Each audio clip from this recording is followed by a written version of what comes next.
Hello and welcome to ADP eTime Basic User Tutorial for non-Webclocking employees. In this tutorial, we're going to cover logging in, accessing your timesheet, working with your timesheet, including transferring pay codes, transferring departments, and adding comments to your timesheet, and submitting PTO requests. Let's get started. In order to log in to the ADP eTime system, you'll first need to get to the ADP portal. You can access this one of two ways. You can go to the Acelero desktop and click on the eTime link at the left-hand side, or you can go directly to the portal at portal.adp.com and click User Login. For this, you'll need to use the credentials that you were first supplied with when you registered for ADP iPay. If you're not sure what those credentials are, or if you're not sure that you've registered for it yet, you can click on Forgot Your User ID or Forgot Your Password down below, or you can contact your local payroll administrator and they should be able to help you out. Once you're in the ADP portal, you'll see a screen that looks something like this. Here you'll want to click on the Enterprise eTime Gateway Java version link. The Java version has more functionality and is more appropriate for people who will be filling out their own time cards or managers who are working with their team's timesheets, but it loads a little bit more slowly, so you'll want to give it some time once you click on the link. This should take you directly into the eTime system. Once you're in eTime, you'll see a row of tabs up top that will give you some navigation options within the system. In order to fill out your time card, you'll go to My Information and click on My Time Card. Once you've clicked on My Time Card, you'll come to a screen that looks like this. Up top, you'll see a row of time card specific tabs. This will allow you to approve your timesheet, add comments, etc. You'll also see the pay period that's displayed up top. This is important. Usually this will default to the current pay period, and usually you'll be working with the current pay period. But if you'd like to review historical records, or if for any reason the current pay period is not the default that's set for you, you'll just want to check up here and make sure that the dates that are displayed are the dates that you actually want to work with. For most non-Webclocking employees, the hours worked information should flow through directly from your schedule, so you'll see a lot of purple information. That means that it's system generated. In the lower part of the screen, you'll see summary data. This includes your work time and departments entered so far, your PTO accruals, your schedule, and any comments or approvals will appear as separate tabs once you use them for the first time in the selected time period. Once you're in your timesheet, you can click on the relevant date and change the number of hours if needed. Say you worked a different number of hours than the hours on your schedule.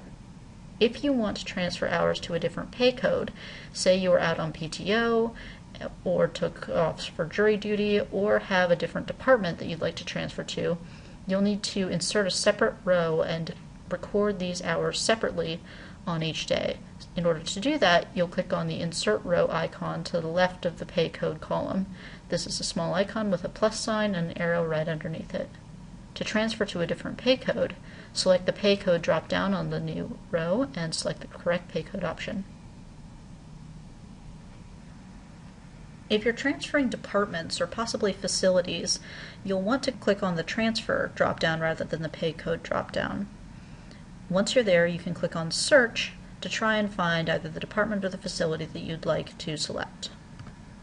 This will bring up a list of options that looks something like this. You'll select the department option and that will bring up the list of options for departments that are relevant to your program. Select the one that you're looking for and click on OK. Once you've selected the appropriate new department or pay code, type in the number of hours under that code on the appropriate day or days. Remember to delete or cut down the schedule-generated hours worked for each day accordingly. So if you had 4 hours of PTO on a day that you're manually putting into the system, and your schedule has already generated 8 hours for that day, you would want to just cut down that 8 hours to 4. So at this point, your timesheet should look something like what's below. First, you'll see the new transfer code or new pay code in the first column there. You'll also see the hours worked in each pay code for a specific day. So now we have the Wednesday in this particular week broken out between a T and TA department code and a regular department code up top. You also see something interesting. You see that my time card up at the top shows up in orange with an asterisk. This is a nice hint to say that there's unsaved data in your time card. So remember to click Save below. If you'd like to add a comment or a note to the time card, you should right-click the cell with the hours that you'd like to comment on and click Add Comment. In the screen that appears, you'll select Comment and then add a free-form note in the box right below. A comment icon will then appear next to the number of hours once you've saved the comment. In order to review your comments, you can click on the Comments option in the lower summary tabs. Again, this tab will only appear once you've added the first comment to the pay period that's selected. Once you've finalized your timesheet, you can click on Save, and if you're ready to approve, you can go to the Approvals tab above. If you click Approve here, then the system will not take any more changes, but if you realize that you wanted to change something right afterwards, or if you think that the time card wasn't totally done, you can go back and remove your approval in order to edit it. Just remember to reapprove so that your manager can then approve the time card for good. In order to request PTO in ADP eTime, you'll need to go back to the My Information tab above.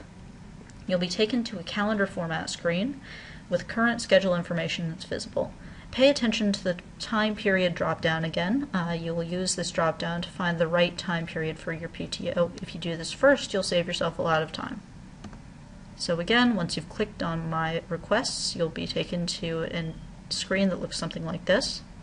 You'll be able to select the time period that's relevant to the PTO day or days that you're trying to take. If you're taking a day or day in the current pay period or the current month, it's possible that the days will already show up, in which case you don't have to do anything. If you're requesting a day, say a month down the road or 2 months out, then you'd probably want to select the time period drop-down and just make sure that the range of dates includes the relevant date for you. Once you're done with that, you can choose one of the request options below at the bottom of the screen.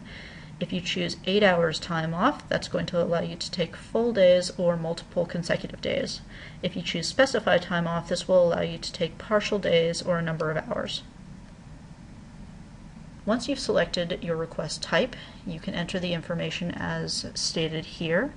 If you're requesting 8 hours time off for a full day, then you would put in your start date and possibly your end date if that's different. Again, this should be multiple consecutive days only, so if you're requesting a Friday and a Monday, or if you're requesting a couple of days within the same week that aren't directly next to each other, you will have to submit different requests so that the system doesn't block the interim time as PTO as well.